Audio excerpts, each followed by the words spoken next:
বাংলা টেলিভিশনকে বিদায় জানিয়ে হিন্দি ধারাবাহিকে ডেবিউ করলেন বাংলা টেলিভিশনের অন্যতম জনপ্রিয় একজন অভিনেত্রী। বাংলার এমন অনেক জনপ্রিয় অভিনেত্রী আছে যারা বাংলা ছেড়ে এখন হিন্দি ধারাবাহিকে কাজ করছেন, যেমন দেবোত্তমা সাহা, অদ্রিজা রয়, শ্রীতমা মিত্র সহ আরও অনেক জনপ্রিয় অভিনেত্রী।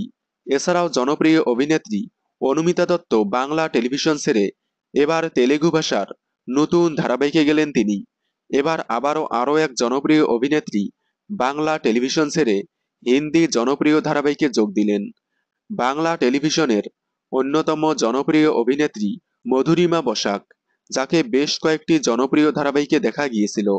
মিলন তিথি ধারাবাহিক থেকে শুরু করে মোহর, শ্রীময়ী, চেনি ধারাবাহিকে অভিনয় করেছিলেন তিনি।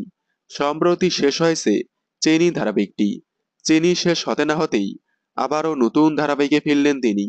তবে এবার বাংলাতে নয়, হিন্দি কালার্স টিভির জনপ্রিয় ধারাবাহিক দুর্গাতে দেখা যাবে তাকে। প্রসঙ্গত, দুর্গা ধারাবাহিকটি প্রযোজনা করছেন লীনা গঙ্গোপাধ্যায়। লীনা গঙ্গোপাধ্যায়ের জনপ্রিয় ধারাবাহিক দুর্গাতে নেগেটিভ চরিত্রে দেখা যাবে তাকে। ইতিমধ্যেই ধারাবাহিকে যোগ দিয়েছেন তিনি। মধুরিমা বসাককে আপনাদের কেমন লাগে কমেন্টে জানাবেন।